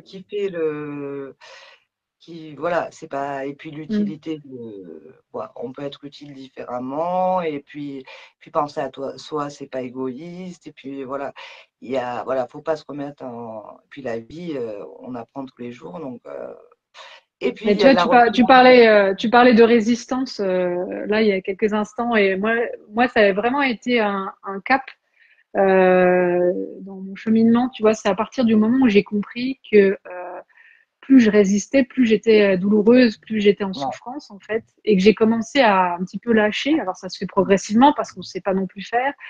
Quand on commence à résister de moins en moins, à arrêter de lutter finalement contre la maladie, contre les symptômes, À contre accueillir, Ouais, c'est ça, se dire mais c'est Habiter pas possible, tranquille. pourquoi j'ai mérité ça, etc. Quand on commence à voir différemment, tu vois, se mettre assis sur la chaise d'à côté là pour changer un petit peu cette façon de voir les choses et qu'on résiste plus et qu'on met que c'est une résistance douce en tout cas, tu vois, Ouais, quelque c'est chose ça, de ouais. doux pour soi. Et ben là, moi, ça a vraiment changé beaucoup de choses dans ma façon de voir tout ça. Et comme tu dis, on retombe sur ses pieds quand même à un moment donné parce qu'on arrive quand même à être là pour les autres, mais d'une autre façon. On arrive surtout à être beaucoup plus là pour soi, ce qui est vachement important quand même dans une vie, même si on nous l'a pas appris à l'école, même si voilà, c'est pas quelque chose d'inné. Et pourtant, c'est la priorité, c'est d'être là déjà pour soi avant de pouvoir être correctement là pour les autres. Et voilà, et c'est vrai qu'on a beaucoup, on apprend beaucoup, et je pense qu'on n'a pas fini d'apprendre grâce Ouais. entre guillemets à cette maladie. Ouais. Mm. Et puis c'est vrai que on apprend aussi, moi j'ai fait tellement de merveilleuses rencontres Mm. et on apprend aussi du chemin des autres et chaque fois que je fais un échange avec quelqu'un, quelque part Mm. ça active des choses aussi et ça fait réfléchir et des fois, et par rapport aux livres aussi qu'on peut lire ou aux textes aussi, ça peut nous Mm. amener nous aussi à un cheminement, à se reposer des questions, à avancer différemment. En tout cas aussi, à pas tomber, parce qu'il faut être un peu égoïste, penser à soi, mais pas non plus qu'à se regarder le nombril aussi, Mm. continuer d'avoir les yeux, le cœur Mm. ouvert quand on n'est Oui, pas trop au fond du truc, et voilà, et se dire, et essayer de voir même si c'est difficile, voir le côté positif, parce qu'il reste des belles choses, et même si ça paraît complètement débile pour beaucoup, la méthode Coué, mais effectivement, le positif attire le positif, ça a été démontré. Le fait juste de sourire entraîne des mm. choses, des hormones et tout ça. Donc, quand on le peut, essayer de travailler là-dessus Oui, puis je sur pense que l'importance, comme tu le dis, hein, l'importance des échanges. Alors c'est vrai que quand on est vraiment au plus mal de la maladie, quand on a le diagnostic ou quand on est en crise, on supporte pas forcément les gens. On supporte, moi, il y a des jours où je supporte pas les gens, je supporte pas le bruit. Voilà, il y a juste ma forêt, le calme, et c'est comme ça. Mais je veux dire, c'est important quand même à un moment donné de faire comme un effort. C'est quand même un c'est effort ça, ouais. parfois pour aller vers l'autre, pour échanger, parce que dans cet effort, on va y trouver du réconfort, on va peut-être y trouver, comme tu dis, une autre façon de voir les choses, un effet miroir un petit peu des fois de ce que l'autre va nous renvoyer et qui va nous faire du bien, nous apaiser ce système nerveux là qui est toujours un peu en hyper vigilance. Et du coup, et puis c'est vrai que les réseaux, les groupes, ça s'y prête bien. Alors surtout un groupe comme le tien, moi je suis pas sur beaucoup de groupes parce que je cherche Oui, vraiment les personnes qui sont positives et qui veulent aller de l'avant. Je juge absolument pas les personnes qui sont plus dans la plainte parce que c'est leur façon elle de se défendre. Il n'y a pas de souci là-dessus, mais moi c'est pas mon kiff. Et du coup c'est vrai que les groupes moi m'apportent le tien ou celui de Rosalie. Hein, voilà, je suis sur deux groupes euh, parce que c'est positif et parce que même les jours où je me sens pas bien, d'aller un petit coup guetter, eh ben il va y avoir un partage qui va m'apporter quelque chose. Et c'est des petits détails, mais c'est loin d'être rien. Et je crois que c'est beau aujourd'hui les réseaux pour ça. Mais je crois qu'on a quand même aussi besoin de vrais liens. oui, Et tu vois, depuis que j'ai arrêté de travailler, moi, c'est quelque chose qui me manque oui, profondément. Finalement, c'est ces vrais liens-là que j'avais ouais. avec mes collègues et c'est là où c'est difficile quand on arrête de travailler parce qu'on est quand même coupé de tout ça, quoi. Et puis, bah, les liens, la famille, les amis, on sait ce qu'il en est. On a fait quand même beaucoup de tri depuis, depuis la maladie. Toi, Euh, tu disais que ton homme, c'était ton pilier.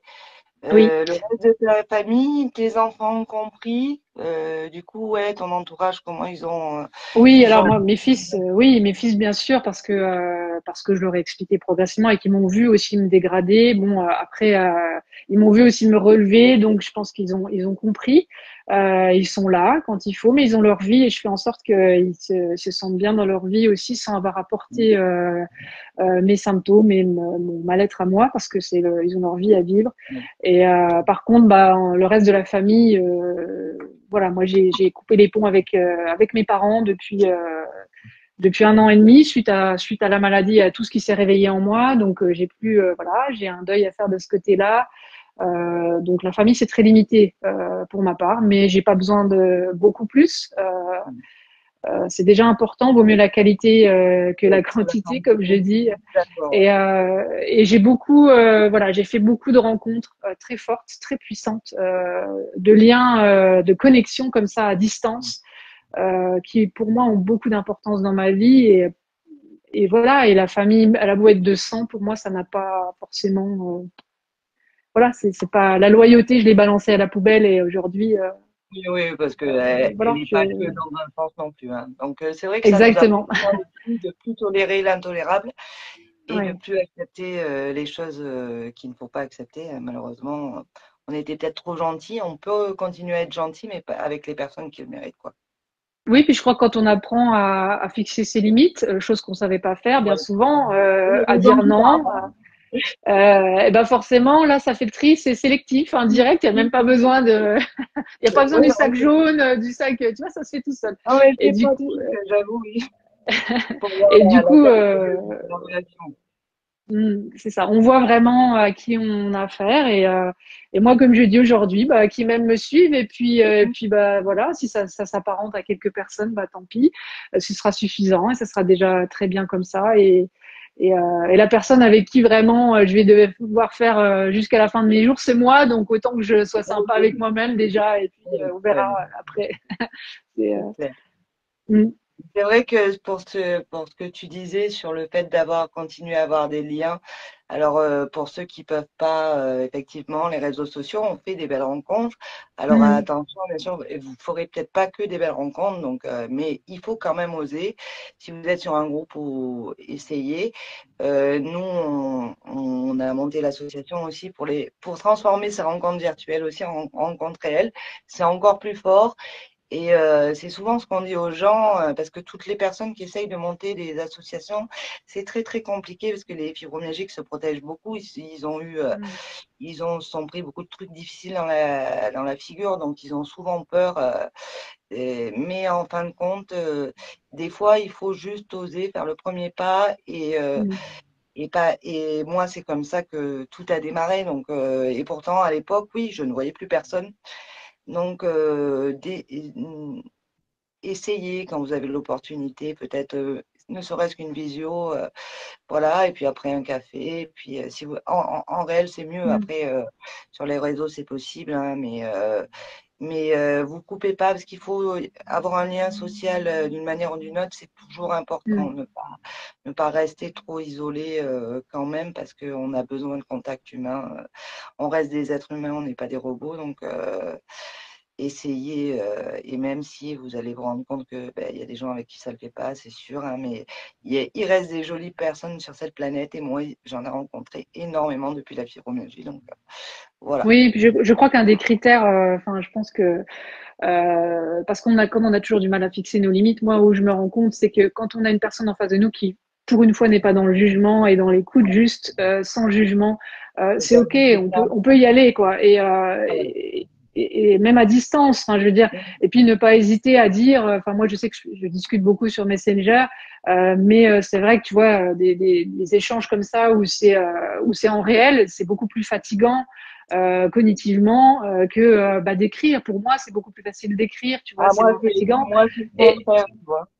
bah moi non, c'est alors bon bah tu vois, je le fais exceptionnellement avec plaisir là, mais je veux dire moi la plupart de mes échanges c'est beaucoup par écrit et les gens ont très bien compris tous les liens que Bah j'ai oui, créés maintenant, c'est beaucoup comme ça parce que ça me fatigue moins. Donc c'est juste ouais. être en capacité de se dire bah voilà, je dis ma limite à la personne, si ça passe Oui, et ben c'est OK, on fait comme ça et puis oui. il faut être juste avec soi-même en fait et puis ça passe quoi. Enfin faut oser quoi, C'est vrai que, alors moi, pour avoir rencontré plein de fibromyalgiques, le fait déjà on n'est pas de jugement, on sait déjà, en fait, ça se fait automatiquement, les choses se font d'une manière, mais tellement Hmm. simple. Et alors, toi, effectivement, toi, tu préfères sur Messenger par écrit. Anthony, il est comme toi. Moi, je suis plus à l'aise à l'oral, comme ça, avec les gens. Du coup, ça fait un bon combo, hein, et puis, c'est vrai que et puis on comprend les gens, les difficultés. Donc quand quelqu'un vous dit ben non, là je suis trop fatigué ou voilà, ou là j'ai telle difficulté, il n'y a pas besoin de justification. Et donc c'est vrai que de ce côté-là, c'est beaucoup plus simple voilà. Hmm. Et d'avoir une écoute. Et il y a un moment donné, moi je sais qu'avec mes amis, fibromyalgique. Il y a des moments où c'est certains qui vont remonter le moral des autres. Le lendemain, ça va être le contraire, mais l'encouragement et c'est cool d'avoir ça et d'avoir cet espace aussi là pour partager ça sans l'imposer aussi à son conjoint, à sa famille ou dans sa vie pro, quoi. Oui, puis c'est important aussi. Alors, les liens sont très importants, mais moi, je trouve aussi que j'ai beaucoup appris. Alors, moi, je suis une solitaire peut-être de nature, mais la solitude, c'est quelque chose quand elle est choisie. C'est Ouais. aussi des moments qu'on s'offre à soi et qui sont importants, que ce soit en nature ou que ce soit même si c'est chez toi, dans ta bulle, dans ton monde. Je veux dire, des moments où tu es vraiment seul, tranquille, dans le calme, dans le silence. Enfin, tu vois. Et je crois que la maladie, elle nous a appris ça aussi. Elle nous apprend ça aussi. Un petit peu cet éloge de la lenteur, tu vois, de vraiment se mettre à son rythme tranquille et ça, moi, ça m'arrive, tu vois, j'ai même un casque, tu vois, moi j'ai un casque anti-bruit que j'aime mettre aussi pour vraiment me couper de tout ce qui est sollicitant parce que c'est hyper fatigant. Et je crois que quand on arrive à être seul, suffisamment bien seul soi-même, avec soi-même, en fait, Ouais. on est mieux avec les autres aussi, tu vois, enfin ça, Ouais. c'est important aussi, je crois. Mm. Ouais, ben moi j'ai vécu un peu la même chose que toi. C'est vrai qu'au début de la maladie, ben, je voyais plus personne, j'arrivais plus du tout. Hein. J'étais dans une angoisse, une panique, je pouvais plus sortir. Mm. J'ai eu la chance de pouvoir prendre du temps et j'étais chez mes parents, je restais sur la terrasse et je ne faisais rien. Juste j'écoutais les bruits extérieurs, et j'ai mis beaucoup de temps avant de retrouver une vie sociale, aller vers les autres, alors que j'étais quelqu'un d'hyper sociable. Mm. Et j'ai fait cet effort-là. La première personne que j'ai rencontrée, c'était Anthony. Et j'en menais pas large hein, pour sortir de ce truc-là. Mm. Et pourtant, Mm. aujourd'hui, heureusement, je regrette pas de l'avoir fait. Mais ça a pris du temps petit à petit, le kiné, le fait de revoir des gens en groupe, et puis après, voilà, de faire des choses pour l'association.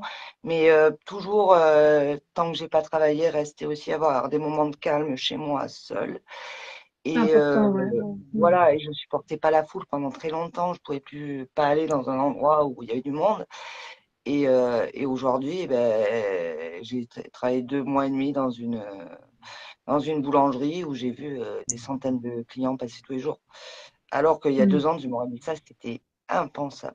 Donc, mais Mm. je suis contente aussi de rentrer chez moi et de me mettre dans ma pièce seule et d'apprécier ce moment-là. J'en ai besoin.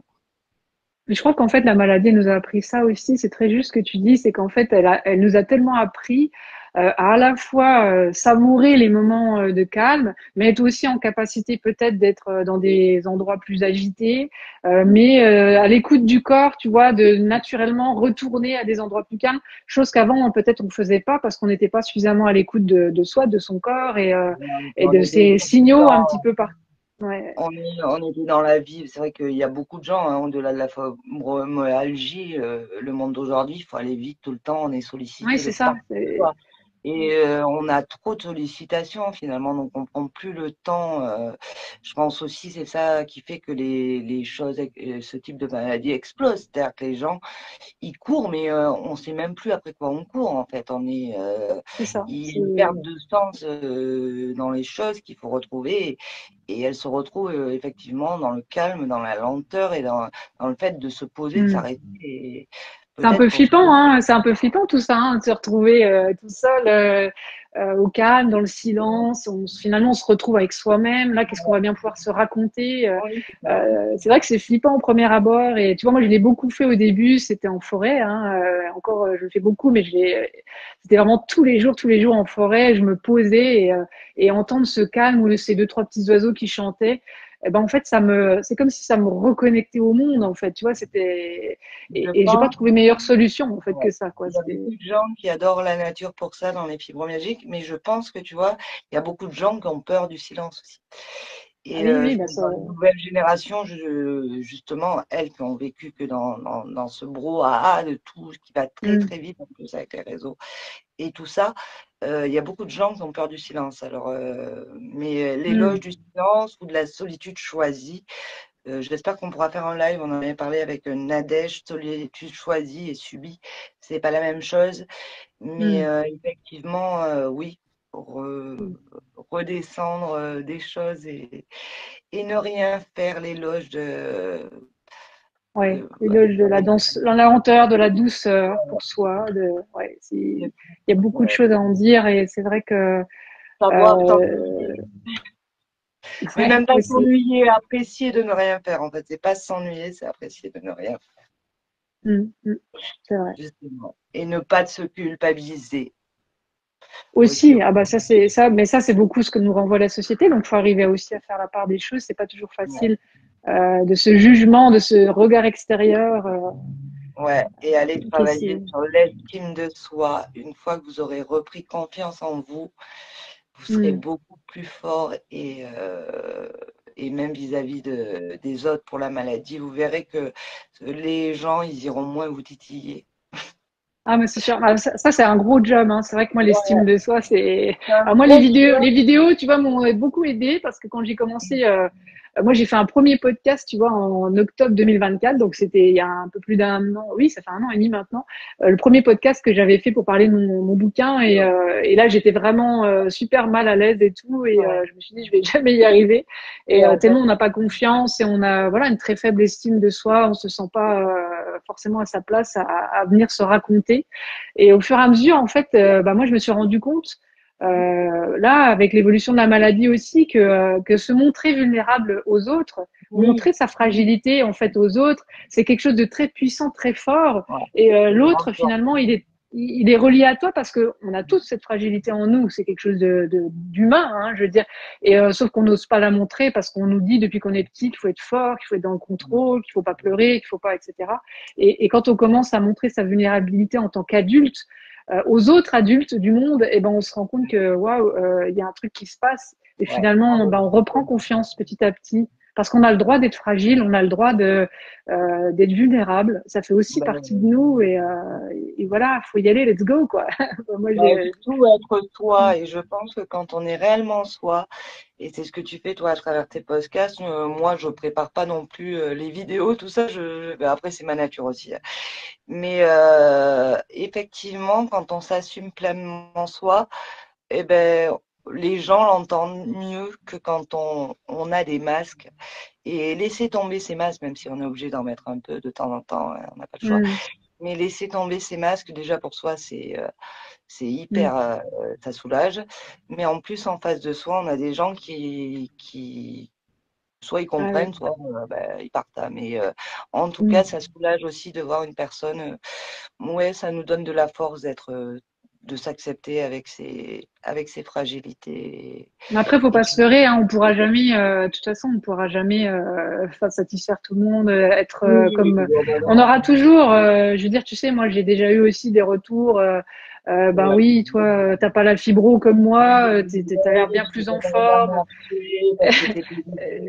Voilà, exactement. Mais ça, je crois qu'il y a un moment donné, je crois que ça, voilà, Enfin, ça oui, passe. Et puis, il faut passer au-dessus. On fait pas oui, l'unanimité peut-être, mais c'est pas grave. On continue avec les gens qui nous mm, ressemblent, avec qui on partage les mêmes valeurs et il n'y a pas de jugement à avoir de toute façon, quel que soit le degré de la maladie.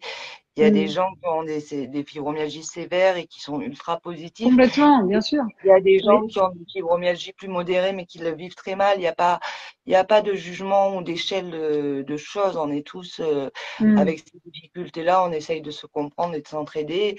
Il y a pas, mais c'est comme avec les autres maladies. On n'est pas là dans une mm, concurrence. On est juste dans des relations humaines et il n'y a pas de concurrence à avoir dans quoi que ce mm. soit, quoi. Ouais. Moi, je supporte pas effectivement sur certains groupes les gens qui s'en prennent à d'autres malades parce qu'ils ont eu une carte, l'autre l'a pas eu, parce qu'ils ont une Mm, aide, l'autre l'a pas eu, parce qu'il y en a certains qui se plaignent et ça plaît pas à d'autres. mm. Quoi, d'où on se permet de juger, De comparer la de souffrance. comparer, de juger Mm, quelqu'un. Et puis, si déjà entre nous on n'est pas solidaires, ben, je vois pas bien comment on va pouvoir faire avancer les choses. Donc, mm, et malheureusement, il faut aussi se dire, des fois, savoir se taire. Bon, on n'a pas le mm, problème sur ce groupe-là, hein. Il n'y a aucun mm. souci, même sur le groupe d'Anthony, on est très vigilants. Donc, mais sur certains groupes, oui, il y a des gens qui feraient mieux de se taire avant de poser des mots parce que les mots peuvent faire mal. Ah, Et tout à fait. Ouais. Mm. voilà. tous le même combat. Alors, ouais, moi, j'aimerais bien trouver un autre mot que combat. Je sais pas, j'ai du mal. J'aime pas ce vocabulaire, mais oui, dans cette même engagement, peut-être, oui, pour faire avancer les choses. Et Cheminement, oui, on chemine ouais, alors je pense que le et, combat, c'est plus pour la reconnaissance, pour que la maladie soit connue, mm, prise en charge et tout. Donc, il faudrait trouver un mot qui soit pas dans le vocabulaire guerrier, mm. euh, dans cette volonté de faire avancer les choses, ouais. Même si ça Et n'empêche qu'on est quand même un peu des guerriers et des guerrières, parce que bah oui, avec ça, euh, mais quand on imagine ce qu'on peut supporter quand même comme les gens, 20% peut se féliciter, ouais. ouais, je pense qu'on peut se féliciter pour ça et être assez fier de nous quand même pour ça et d'avoir aussi droit à des moments de ras-le-bol et des moments Oui, où on n'en peut vraiment plus. Et c'est là où on doit être là les uns pour les autres. C'est important aussi, ouais. mais on peut pas toujours être là les uns pour les autres. Donc Non, il faut être là pour soi aussi d'abord et mettre tous les outils nécessaires dans sa boîte à outils pour être déjà là pour soi. Et ça, c'est pas facile. ouais, C'est un sacré mais boulot. je Hein. C'est un pense sacré que défi. oui, Ouais. pour pouvoir aider les autres, il faut déjà être bien avec soi-même, hein, sinon on n'a pas d'énergie pour ça. Et pour être Mm, bien avec soi-même, moi je le dis souvent aux gens, il faut déjà, pour faire tout ce qu'il faut mettre en place pour la fibromyalgie, c'est-à-dire tout ce qui est pluridisciplinaire, le fait de bouger, le fait mm, de faire des choses pour toi et tout, il faut aussi aller bien mentalement parce que sans ça, vous n'arriverez pas à, voilà. Donc, c'est beaucoup de choses à faire, mais soignez-vous aussi bien psychologiquement que physiquement. Les deux mm. vont de pair et prenez le temps qu'il faut. On est tous différents, mais il faut vraiment savoir être un peu égoïste et penser à soi. Et puis surtout, offrez-vous, j'ai envie de dire, vraiment trouvez dans vos vies, chacun, parce qu'on a tous des centres d'intérêt différents, mais trouvez dans vos vies des petites choses qui vous Ouais, font du bien et développez-les. ouais, Et voilà, on parlait de l'artistique, mais il y a tellement de choses qui peuvent, voilà, oui, qui peuvent permettre en fait d'amener du beau dans tout ce qui pourrait paraître tellement pourri et de se dire bah ouais on a une maladie chronique comment on va faire jusqu'à la fin de nos jours. Eh ben non, c'est pas comme ça qu'il faut voir les choses. Moi en tout cas je le vois pas comme ça quoi. C'est justement bah ouais on a une maladie chronique, qu'est-ce qu'on en apprend de ça et comment on va pouvoir grandir et finalement être encore plus soi-même sur ce chemin-là qui nous est imposé quelque part parce que c'était pas prévu, mais au final, waouh, qu'est-ce qu'on enfin, moi, j'ai jamais été aussi proche de moi-même que moi depuis que aussi. j'ai cette maladie, quoi. Enfin, donc, c'est beau quelque part, c'est beau, mais Ouais, il y a du beau dans, dans ce truc bah ouais. compliqué. Ouais. Et ben exactement. Et il y a du beau dans le, voilà, il y a du beau dans le moche. Hein. Il y a, enfin, il y a tout. On est des Ouais, êtres on apprend complets. tous, je pense que tout, Mm, on apprend tous des mm. épreuves, hein, malheureusement. Et puis nous, on va devoir continuer un petit moment tant qu'il n'y a pas de solution. Donc voilà, autant le prendre dans ce sens-là pour le moment et on verra bien ce que Après, nous réserve. ça n'empêche pas qu'à côté de ça, effectivement, on peut batailler pour un peu plus de reconnaissance, pour un peu Ouais, plus de, voilà. Alors, c'est pas être vu, reconnu pour être vu, reconnu. C'est juste parce non, que c'est quand même injuste de ouais, voir certaines pathologies aujourd'hui qui sont prises en charge complètement. Tu fais un dossier MDPH en un claquement de doigts, c'est accepté, alors que nous, on doit galérer comme pas possible ouais, et dépenser une énergie de fou. Et encore, quand ça va au bout, tu vois, moi j'ai eu la chance que c'est une issue positive, mais combien il y a d'issues ouais, négatives ouais. et de gens C'est qui, vrai voilà. c'est vrai que C'est- toi, ce qui s'est passé, bon, alors déjà, tu as eu un refus, mais en moins de deux, donc déjà, Ah, c'était c'était dingue, oui. bizarre, très très Oui. bizarre déjà. Bon, bon, ils savaient pas à qui ils avaient affaire, donc toi, tu as Mm, décidé de contester, et tu as bien fait. Et après, mm, effectivement, c'est ta personnalité. Moi, il y a des gens à qui je dis, il faut s'en sentir capable parce que ça peut être long. mm. Voilà, ça peut être, Bien sûr, ça il veut faut dire d'énergie, hein. Oui. et tu as eu une issue positive, mais voilà, dans ton cas, toi, il y a des gens qui arrivent et il y a des gens qui vont pas y arriver. Alors, ça dépend pas forcément de vous, hein, malheureusement, ça dépend aussi des interlocuteurs en face et ceux qui se sentent de rentrer dans ce combat-là, oui. Si vous en sentez pas capable, c'est aussi entendable. Voilà, on comprend tout à fait. Mais ça Après, donne de moi, l'espoir. ouais, moi, ce que je veux, voilà, juste le message d'espoir, c'est que Moi, j'ai eu un premier refus que j'ai failli arrêter là et me dire j'en peux plus, je vais encore pas remettre de l'énergie, c'est juste pas possible.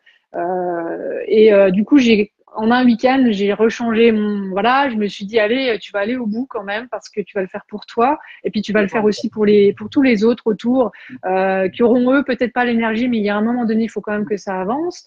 Et du coup, la démarche, donc le courrier que j'ai refait, donc de refus, le dossier que j'ai refait, j'y ai vraiment mis mes tripes. Et par contre, j'ai pas du tout exagéré, j'ai pas été dans le pathos, dans le, tu vois, dans le drama ou quoi. J'ai vraiment été juste moi-même. Alors, je pense que j'ai eu beaucoup de chance de tomber sur des personnes qui ont été réceptives à ce que j'ai raconté, mais c'est pas toujours le cas. Mais il faut essayer et puis surtout aller au bout. Alors se faire accompagner, s'il y a aussi des associations qui aident. Hein. Moi, au départ, le dossier MDPH, j'ai été aidée par une association via le Pôle Emploi. Hein. Donc, sinon, je me serais jamais lancée à le faire toute seule. La Et sécu aussi, il y a des assistantes sociales qui peuvent vous aider à voilà, rencontrer. aussi. Mais ne pas lâcher. Et puis surtout, si vous avez des pathologies associées, parce que moi, c'est ce qui a fait la différence, je pense. La fibromyalgie seule, ça passe rarement. Voilà, en mettant toutes les pathologies associées, moi, que j'avais pas forcément mis en première intention, en refaisant faire un courrier par ma psychologue, en refaisant faire voilà des courriers vraiment où le message passe, parce que apparemment, c'était pas passé la première fois. Et ben là, c'est passé. Après, c'est passé pour 2 ans. Ça se trouve, je vais renouveler dans 2 ans, ça passera plus. Mais au moins, c'est une petite victoire. Et c'est se dire, bah, j'ai été entendu. Et quelque part, on a tous été un peu entendus par là. Il faut que ça Quelque avance. part, tous ceux qui ont eu accès à ces courriers-là, quelle que soit l'issue, vous avez sensibilisé les personnes qui ont lu vos dossiers, tout ça. Ce mot-là, c'est Mm, pour ça que moi, c'est important que ce mot, il voyage, qu'on en parle de plus en plus, parce que c'est le fait que les gens connaissent la maladie, c'est important. mm, Et normalement, en 2025, ils devraient la connaître. Il y a encore beaucoup de travail là-dessus, mais plus on fera parler de cette maladie et plus on évitera les drames mm. et les incompréhensions. Donc, même si ça paraît ne pas avoir marché, même si dans le cadre, nous, toutes les cartes postales qu'on avait envoyées à France 2, ça n'a pas Ouais. forcément eu l'effet qu'on a espéré. Il y a des milliers il y a des facteurs qui ont vu passer le mot. À France 2, ils l'ont vu. Je pense que voilà, Mm. ce mot-là, chaque fois que vous le prononcez, chaque fois que vous parlez de la maladie, vous sensibilisez à votre hauteur. Chaque fois que ceux qui ont choisi d'avoir la bulle photo de l'association, il y a ce mot-là qui apparaît. Quelque part, au bout d'un moment, on avancera sur voilà, la connaissance de la maladie du grand public. Et c'est pas vain. Et moi, je vois déjà les avancées qu'il y a. C'est la parole se libère. Mm. Donc, voilà, il faut qu'on garde espoir et qu'on se dise qu'on avance, même si c'est long, c'est lent, ça Après, avance malgré tout. c'est pas toujours facile parce que c'est vrai que d'en parler beaucoup et de sensibiliser. Alors, comme on le fait, tu vois, moi, comme tu le fais toi, comme je le fais moi par ma chaîne YouTube, tout ça. Et à un moment Oui, donné, c'est hyper envahissant pour ouais, nous-mêmes. On a l'impression que du coup, on baigne dedans tout le temps. ouais, Et que du coup, ben, la maladie nous définit, quoi. Tu vois, on vit plus que pour ouais. ça. Et des fois, tu as besoin de prendre un gros recul. Enfin, moi, je sais que je le ressens comme ça. Tu vois, cet été, J'avoue, j'ai pris j'aimerais 3 semaines bien, où je me suis coupée. Ouais, ouais. moi, j'avoue que j'ai pas eu le temps de le faire, mais après, je prends un recul différemment avec d'autres choses. Du coup, Mm. j'ai pris du recul en allant travailler. Je sais pas si c'est un Voilà. vrai Oui, non, mais recul, après. mais j'ai Ah, c'en pris est un aussi. quand même, hein. Voilà, oui, voilà, c'est un recul Mm, fatigant. Mais mm, j'ai pris du recul aussi à force de voir passer les choses, je les prends pas de la même façon aussi. C'est mm. vrai que aujourd'hui, j'ai autant la maladie, j'en parlais tout le temps, elle était tout le temps présente. Aujourd'hui, je peux en parler avec de la distance. C'est devenu différent et c'est devenu très naturel en fin de compte. Mais oui, j'aimerais bien. Je vais essayer de négocier ça dès que je pourrai, de faire une pause. J'aimerais bien pouvoir faire une pause réseau et tout ça. Un jour, ça sera possible.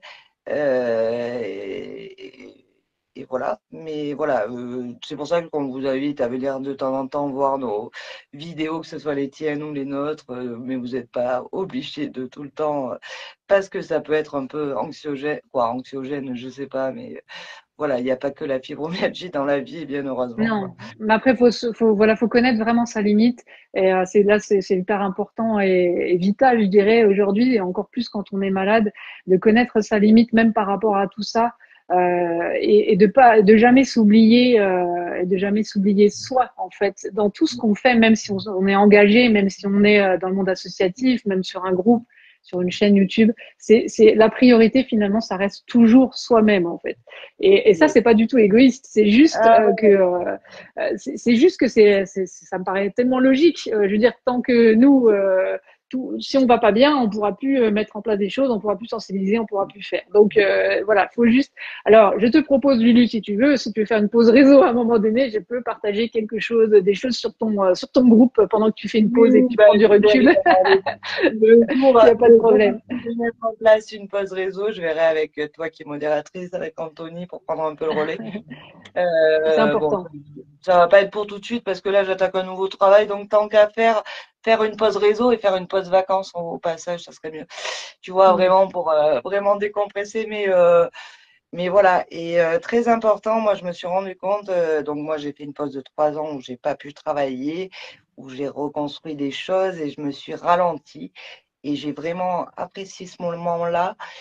Et faites attention parce que là, j'ai repris le travail. Alors, j'ai repris dans le dur, hein, vraiment un truc très, très, très speed, rapide et tout.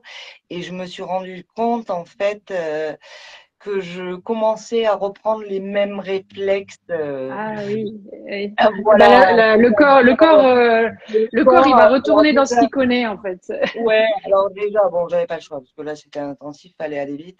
Donc ça, c'était pas un souci à la limite.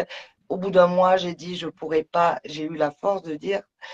Je pourrais pas aller au-delà d'un certain Mm. temps. Voilà, bon, et je l'ai dit, voilà, ça j'en ai pris conscience. Mais là, je recommence une autre activité. J'ai fait une formation, on m'a dit, Lucille, tu vas aller trop vite. Et donc, en fait, le fait d'avoir passé 2 mois et demi à recourir et tout ça, j'avais perdu ce que j'avais, tout le Ouais, ouais. travail, j'avais commencé à reperdre tout le travail que j'avais fait de la lenteur. En Donc, fait, tu avais voilà. déjà ton système nerveux qui s'était remis en mode C'est survie reparti, et vite, vite, c'était vite. Et, reparti, donc ça revient ouais, vite.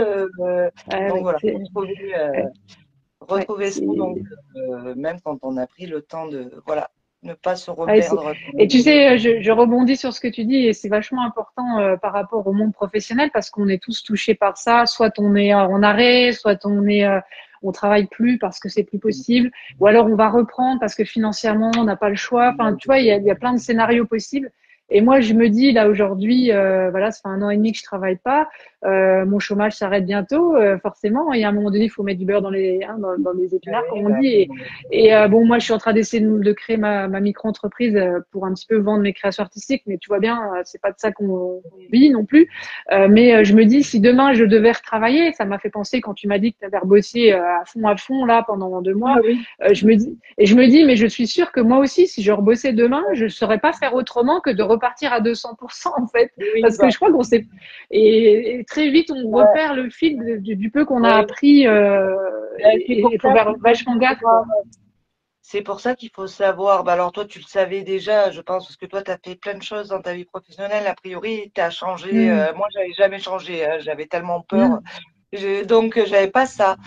Mais par contre, je remarque que la fibromyalgie m'a appris à écouter mon corps, c'est-à-dire qu'au bout de 3 semaines, je me suis rendu compte que ce travail-là, bon, Mm. c'était un CDD, donc il n'y avait pas de souci, je ne m'étais pas engagée, j'allais pas pouvoir le tenir au-delà de l'été, alors que j'en avais vraiment besoin financièrement, mais j'ai Mm. su dire stop, sinon mon corps va s'arrêter.